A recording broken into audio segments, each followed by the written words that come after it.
Welcome to the Nerd Party. Let the filibustering begin. Welcome to Nerd Party.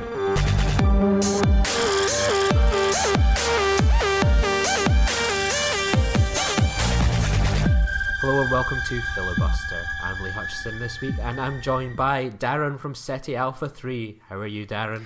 You know, the cloud cover has dissipated a little bit here on SETI Alpha 3, so I'm able to get this extra transmission through. I'm very happy for that, but it's good to be back on Filibuster, Lee. People seem to enjoy when we talk to each other about nerdy things here on the Nerd Party, so I am looking forward to today. Yeah, absolutely. As opposed to kind of talking about nerdy things, we're going to talk about like a really nerdy person, and that person is you, Darren. What? Okay, I suppose. Yeah. So we're going to kind of, as anyone that kind of knows Darren or follows Darren knows that he is one of the ultimate Star Wars good guys, that he's been a Stormtrooper, he's been an Imperial officer. I feel a bit like I've missed out. Like I think every British person ever has played an Imperial officer in Star Wars. Just about. Me. And you're obviously constructing a K2 just now, and you're part of the 501st Legion. And I want to know all about your kind of story. How, I'm sure you were like us, you were a passionate Star Wars fan. How you go from being a passionate Star Wars fan to, to being a Star Wars character, as it were, and, all the adventures that's kind of opened up for you. So, I'd love to know kind of how did you get into Star Wars? What was it? Did you see it at the cinema back in the day, or was it kind of the VHS era? What's your Star Wars story? So I was born in 1983, which is the year Return of the Jedi came out. And I actually have a picture of my grandmother reading to a bunch of us a Return of the Jedi little kids book. That I don't think I was understanding it because I was probably one at the time. But yeah, I think Star Wars was just always something in my background as I grew up, just that I enjoyed. I was definitely more of a Star Trek person growing up. It was the Star Trek birthday parties. It was the Star Trek, my birthday parties, I had my friends dress up and we reenacted the bridge in my living room, and my friends still were friends. So they were good. They were good friends. But with Star Wars, I've always enjoyed it. For people who compare them directly and say, well, this one's better than this one, okay, they both have star in the name, but that's about it. I mean, one is a science fiction and one is space fantasy, so we're going to move past that. But growing up, enjoyed the films, and then I think it was really around 97 when Lucasfilm did the re-release of the special edition back into theaters, and my dad took us to go see, A New Hope, and then a couple months later Empire, and then a couple months later Jedi. That, I think, for many people, reignited that deep Star Wars love of like, oh, that's right, these movies are amazing, and we're going to really enjoy that. So that would be 1997, and then before the 501st, that journey started on back in 2007, so we're going to jump forward a couple decades, and I hope that's not you just trying to ignore that the prequels never happened. Yeah, no. We went from 97 to 2007 and nothing happened in between. Well, that's true. I mean, there were the prequels, and I did drink the Kool-Aid like everyone else, and I mean, it was new Star Wars on screen, and that for itself, I mean, I heartily feel that the prequels did keep Star Wars around for a whole nother generation, and now we're on the third generation, and so I can't begrudge them that. So while they aren't the best pictures, I mean, they do add a lot, and I do really like the Clone Wars TV series and Rebels. I think that is 10 times better than some of the things we got on screen. But so not to completely gloss over the 90s, for the prequel era, but in 2007 there was Celebration 4, which was celebrating at the time the 30th anniversary of Star Wars, and now we're here on the cusp of the 40th anniversary of Star Wars. Oh my, how those 10 years have flown by. But celebrations are the conventions that are Star Wars conventions, and Celebration 4, which is the fourth one they had, because they had one when Episode 1 came out, 2, 3, and then this is the fourth, which lined up because technically it's Episode 4. Oh, Lucas, why did you go backwards? But so that was held out here in the Los Angeles Convention Center. and I went to that the whole week long, and it was an amazing experience. I had never really been to a convention before. I know that may surprise some of our listeners, but this was my first big convention, and it was a lot of fun. It really was, and that's where I really first saw the 501st Legion. Now, the 501st Legion is a worldwide costuming organization, built around the Star Wars bad guy, in quotes, characters. They promote the art of costuming, they do a lot of charity work, and they really are kind of almost the community arm of this, this franchise. And it was started back in 1997 by Albin Johnson, and are just celebrating our 20th year this year, and we have over 10,000 members worldwide. And it is a worldwide organization. There's garrisons. So we're occupying, quotes, the planet, and we have garrisons stationed, in different states, in different countries. There's the UK garrison where you are, Lee. I'm in the Southern California garrison. California is so big that we have 4 garrisons. We just chopped up the state. But it also makes sense. It's for drive times. I mean, I could see a post about Fresno, but I'm not going to drive there to do something. It's just too far. But UK garrison makes more sense with an entire country, but yeah, and there's the Spanish garrison. There's lots of garrisons. I don't even know how many. There's probably close to 100. There's many, but that's incredible. Yeah, it's really incredible for this fan organization that it does have its own organizational structure, but how big it has gotten and how it has kind of been regarded as, it has kept its high standards. It has kept its, quality of the work. And this is through a lot of, gray market stuff, people making their own armor, people vacuum forming their own pieces. The most seen character is a Stormtrooper. I think there's probably 3,000 to 4,000 of us active in the world. And it's so that to say, I saw them at Celebration and thought, okay, I want to do that. I want to be a Stormtrooper. I mean, I love talking to other Legionnaires about what character they like and why they chose their first costume as their first costume. Because, you can be whatever you want, but there are a lot of Stormtroopers. But others, will do, a pilot, or they'll do a rebel pilot or something else. And they always have a reason, that they either were drawn to that character. But I wanted to be a Stormtrooper. It looked awesome. It looked like a lot of fun. And so I started what's called the research and fundraising phase of which is where you're not really doing much but looking at a lot of pictures. There's a lot of great material online. There's whole forums and websites dedicated to every little piece of the Stormtrooper armor. And I started raising money because Stormtrooper armor is not cheap. So started raising money over several years, and then that led to me finally finishing my armor. I pretty much built it in 2 months. Deadlines are good for getting things done, as we all know, but I wanted to be able to have my first troop be the 4th of July.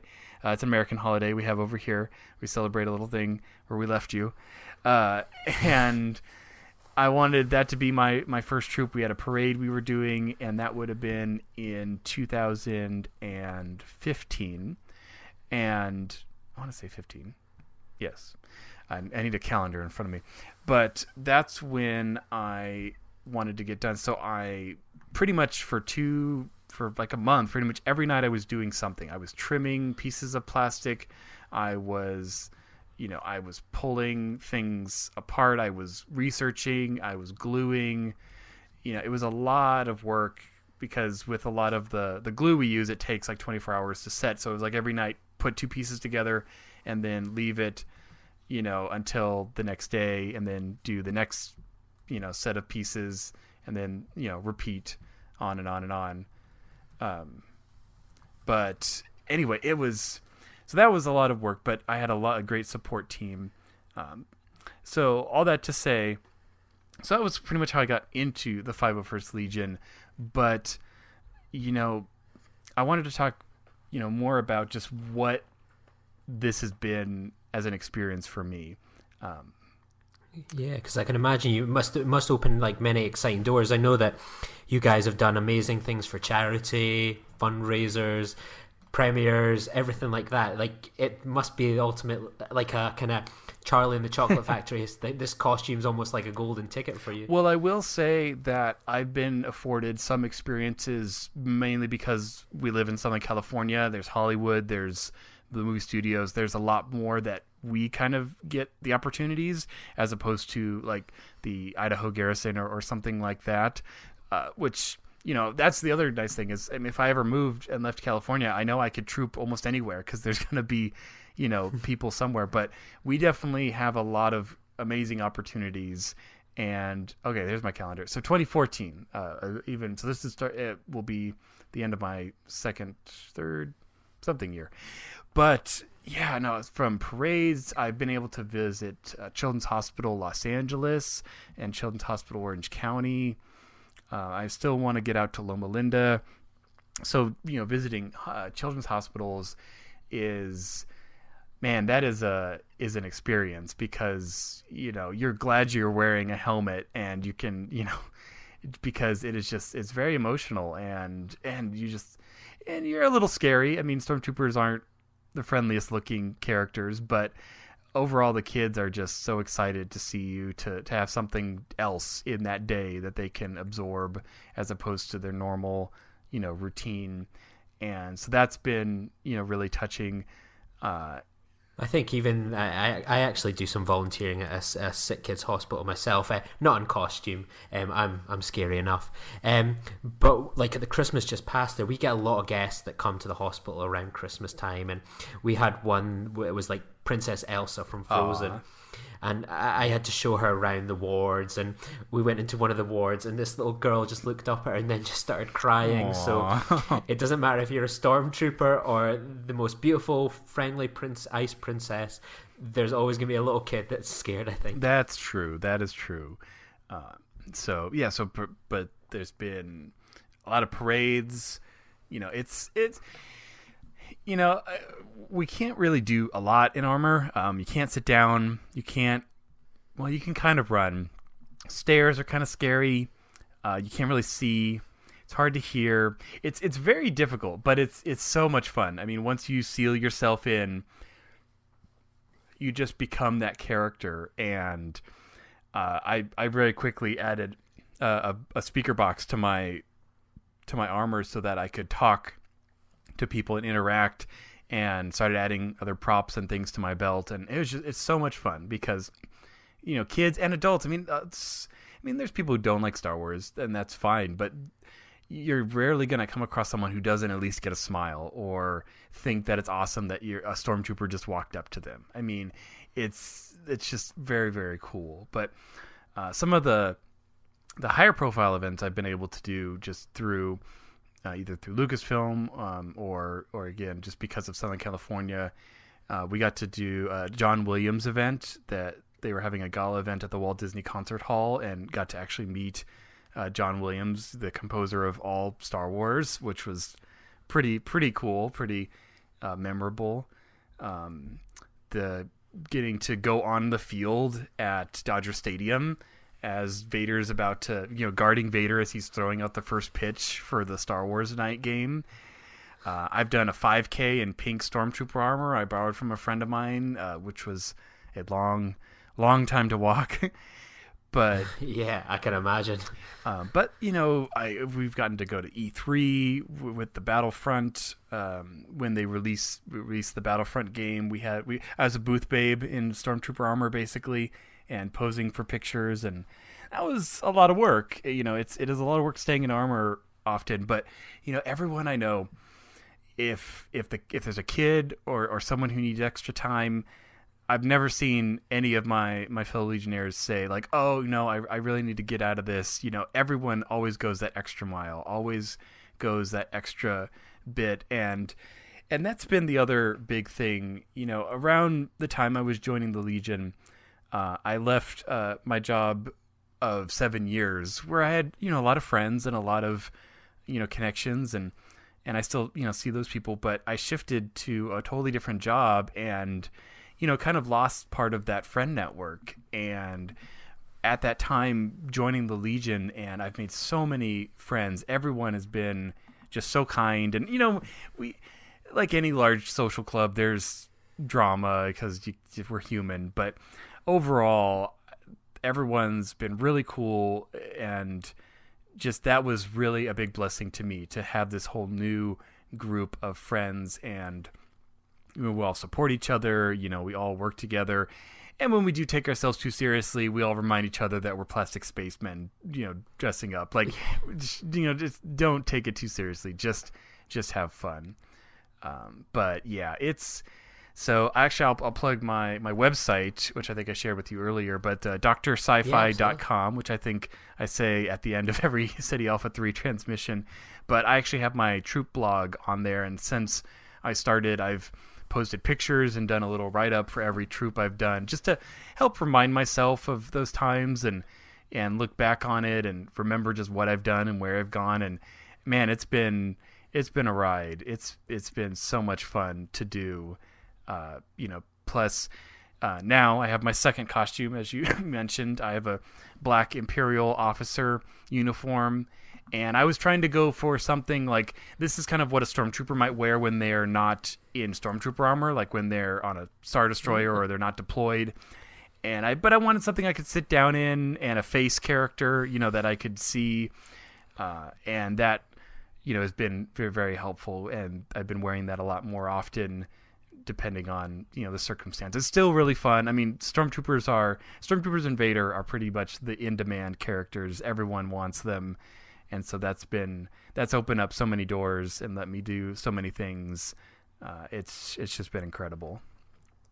So I've got one big question I've got to ask, and probably everyone asks this question, is how do you get into the Stormtrooper outfit? Like, if I'm watching, I want this might enhance my viewing of Star Wars movies, of thinking, how did the Stormtrooper get into their outfit? What's your process for suiting up? I think I need to post it on my website. I actually have a time-lapse video I shot of myself one day putting the armor on, because it is a sequence, and you do need to do it in a particular order, or you will...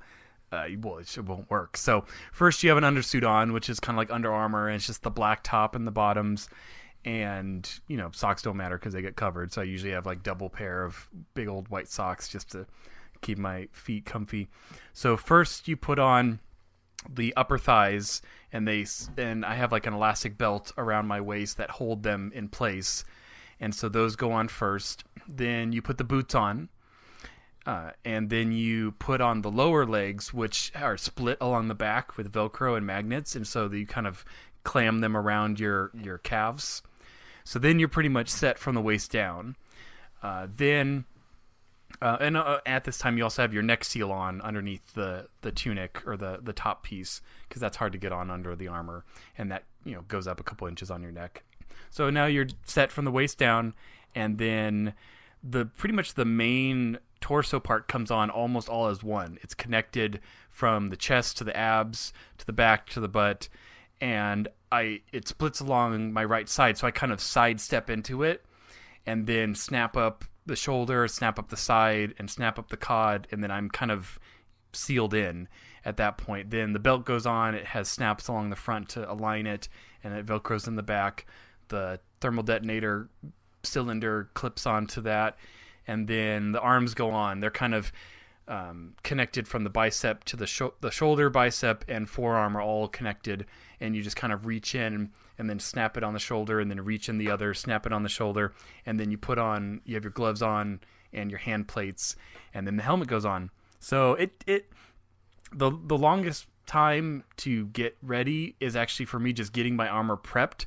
I have it kind of nested and disassembled in my case, so I have a smaller case. So I actually have a little half, like a 5-foot table, a collapsible I bring with me sometimes, and I'll set that up and then lay out all my stuff. But once it's laid out, I could probably get it on in like 15 minutes. So it's kind of 15 to 25 depending on what stage I'm at. But you get better at getting it on, but we need prep time, because it does take a couple of dozen steps.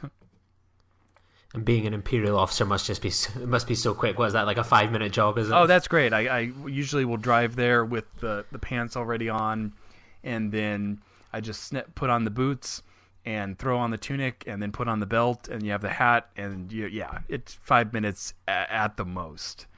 So But one of the projects I think I like every single photo I've ever seen of it, and you've been working on it for a year now, is like you're making like a life-size K2. Like, what inspired you? Like, there's so many robots in Star Wars. There's 10 a penny. What inspired you to think, I want to make a real-life K2? Was it the design? It's because I'm crazy. It's because I'm absolutely crazy. I think that answers that. Well, I started with a mouse droid because that was simple, and I made it out of foam board and put it on an RC car and drove that around, and that's been super fun. And then I made a gonk droid, but like an Imperial gonk droid that's black and red and looks menacing. So I'm like, okay, well, I need to, there's always your next project. You're never done. And so I was thinking, and I mean, ever since I saw him, it was probably just about a year ago when they first started showing little bits of Rogue One, and where I saw this droid walk across the screen, and I'm like, oh my goodness, this droid looks amazing. And actually, no, they released it, I think, in like a magazine. Like, we hadn't even seen the trailer yet, and I saw it was like K2SO, and I remember, like, there was it K2SO or was it K250? Because the font that we're using wasn't clear.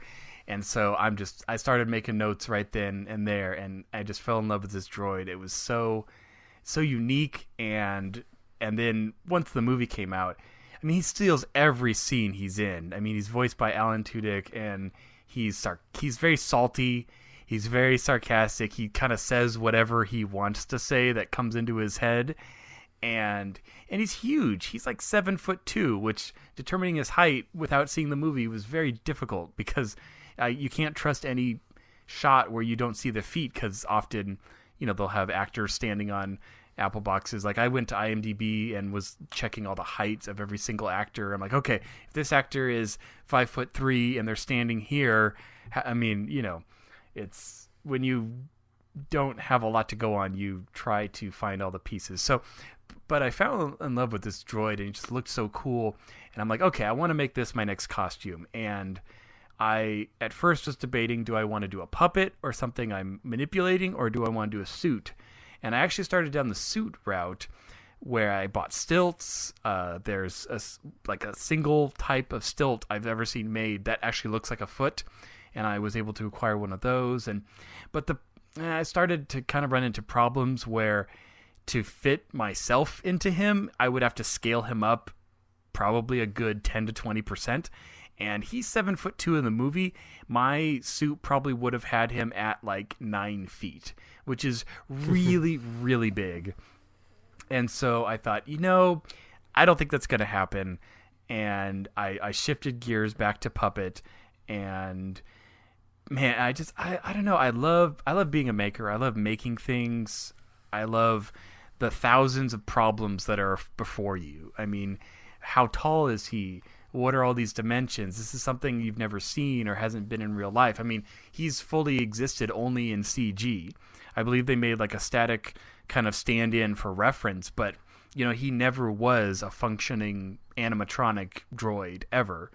And so that challenge just really intrigued me. And so I just started researching. I have my little a little tiny notebook that's just full of like sketches and drawings and dimensions and thoughts and plans, and I always have it with me, and I'm always thinking about it. I'll just be driving somewhere, and I'll be thinking in my head like, okay, how do I want to put this piece together? Like, what material could I use about that? Or I'll be walking around Home Depot. Like, I don't go to Home Depot to buy something.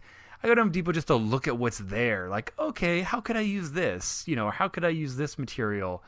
And K2 it's a very challenging project. It's pushing me way past what I've normally done. I'm doing foam work. I've never worked with foam to this extent. His head's been 3D printed. I've never worked with 3D printing before.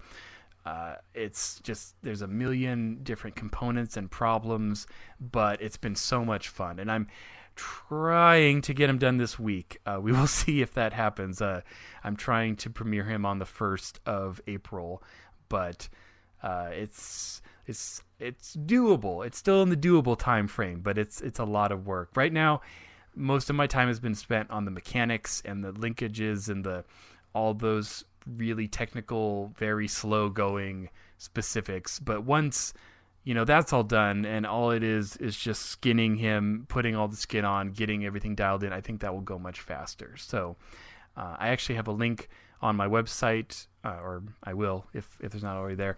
But I've been chronologically, that's not the right phrase, been documenting this whole build on the RPF forum, which is the Replica Prop forum, which has a whole bunch of just amazing makers out there who also want to just build things. And it's under the Star Wars section, and I've gotten a lot of great support and great encouragement from that community, as well as I've been heavily documenting not just the finished pieces, but the thought process, the steps, the how did I solve this issue, and that's been really fun to share. And one of the highlights of sharing there was Adam Savage posted on my build thread of Mythbusters fame and said that he liked this build. And I'm like, wow, okay. I ran around the house for about 5 minutes and was very, very excited about that, as he's an amazing maker, Mythbuster, just builder, and that was very high praise as I considered it. So it's been really fun, been really encouraging. I'd say he's probably at 35% right now. It's hard to give percentages because it all shifts so quickly, but he's coming along really well, and I can't wait to take him places. So like I said, he's a puppet, so I'm basically standing behind him, and I'm connected at the chest, and that's holding his weight, and then his feet are connected to my feet so he can actually walk, and his hands, my hands go into kind of puppet paddles that actually have linkages so I can manipulate his fingers, so I can make his fingers move, I can make him walk, and I have a pan tilt remote in his neck, and I can make him turn his head. So he can actually move quite a bit, which is really, really fun. Man, I'm more excited for this than I am for the next Star Wars Episode 8 trailer to come out. I cannot wait to see this all come together. I think you've been working on this for so long, and the Instagram pictures, it's just a little tease. You're thinking, was that an arm? Is that a leg? And it's so good to see that's finally going to be released soon. Yeah, so on Instagram, I have my personal Instagram, Dr. Sci-Fi, but then Dr. Sci-Fi Props, all one word, is where I've been posting all of the pictures more based on building things and Star Wars things and K2SO. So yeah, expect a lot of pictures this week, as I'm doing a lot, so I have a lot of pictures to take and to share. But yeah, it's getting there. It's, like I said, there's nothing like a deadline to make you just, it's like, oh, do I want to go to the movies tonight? Nope, I got to work on K2SO. Oh, do I want to sleep in? Nope, I got to work on K2SO. So it's it's a lot of fun, and I can't wait to premiere them. So it's gonna be great. But and again, it's this great world we get to live in, this Star Wars world with all these amazing characters and amazing people. And sometimes you're a stormtrooper, and sometimes you're a puppet. But I think Frank Oz would be okay with that. So you were saying that, like, when you're a builder, it's always the next project.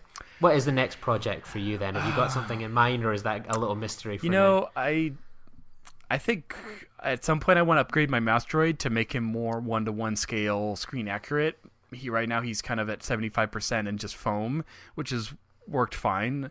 But I think at some point, one day, I would love to do an R2, but that's another skill level bump and a major investment. R2s can cost between $5,000 to $10,000. Sorry, yeah, $5,000 to $10,000. So yeah, they are very expensive, but they're so awesome. So one day, maybe after all my kids have gone through college, which they're 1 and 5 respectively right now, but that would be a fun project. But there will always be another costume, maybe something more on the Rebel side, because technically K2SO is a Rebel, so he will be part of the Rebel Legion, which is our sister organization to the 501st Legion. Those are all the good guys, the Jedi, the Rebel pilots, the Princess Leia's. So I get my first Rebel character, and all I had to do was build a 7-foot droid.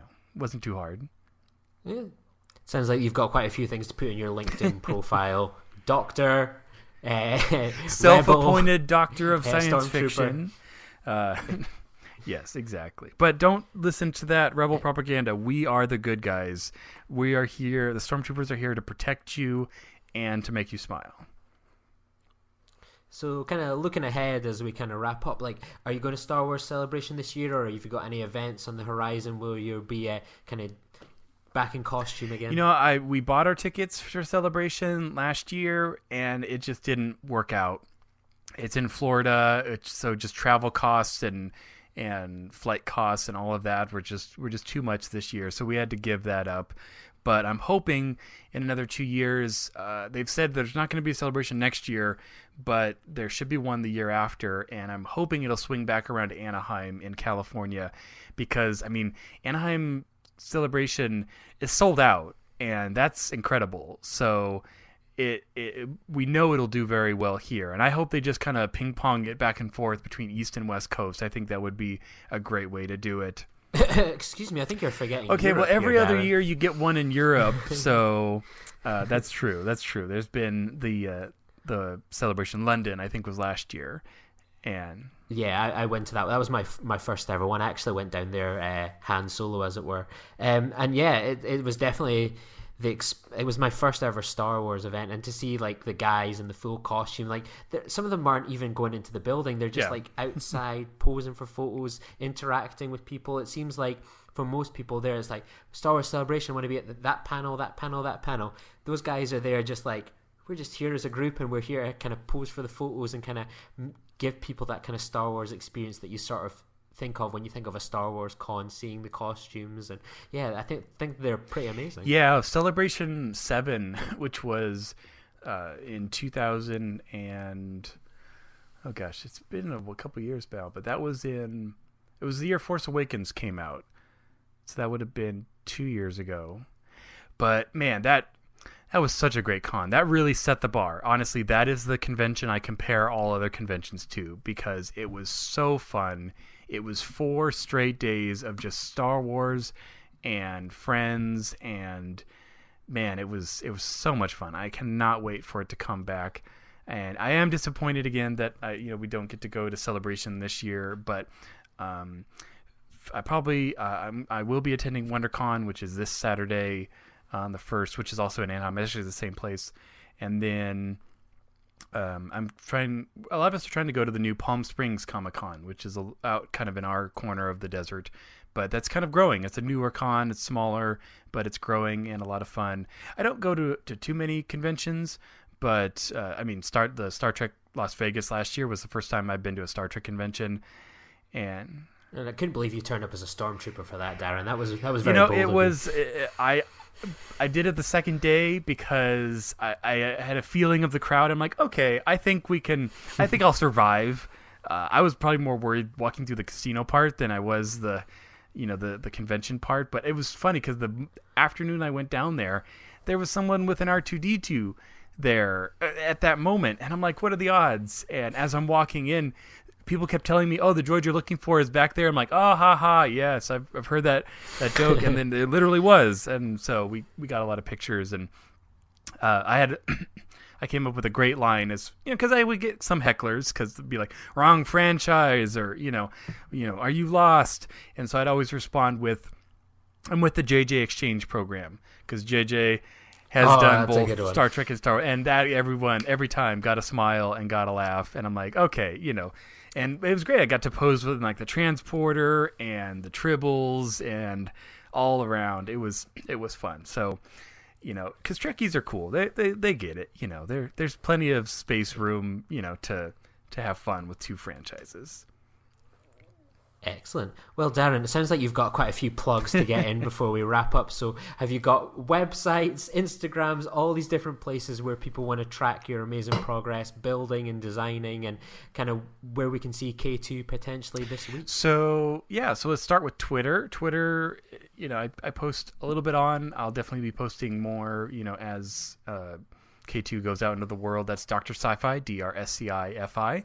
And then, as I mentioned before, my website, drsci-fi.com, which has links to not only my build, my build blog, but also all of the troops I've done and the podcast I do. So I do SETI Alpha 3 here on the Nerd Party Network with Philip and Daniel, and then I also it's kind of shifting into a monthly pattern as it's my co-host is less inclined to do it at this moment. But Goodnight Moon, I podcast with my 4-year-old, almost 5-year-old daughter, and we do have some new episodes that'll be coming out soon. But I think I'm shifting that, like I said, into like a monthly podcast, so it'll be worth it. 10 minutes every month. It's a little bit of a wait for very small content, but it's a lot of fun to do talk science fiction or to talk space, and I get to hear so many stories that she tells me. So, and then as I mentioned before, Dr. Sci-Fi Props on Instagram, as well as the RPF for pictures of K2 and his building as he is coming along. So yes, my goal is to premiere him at WonderCon this Saturday at the Anaheim Convention Center.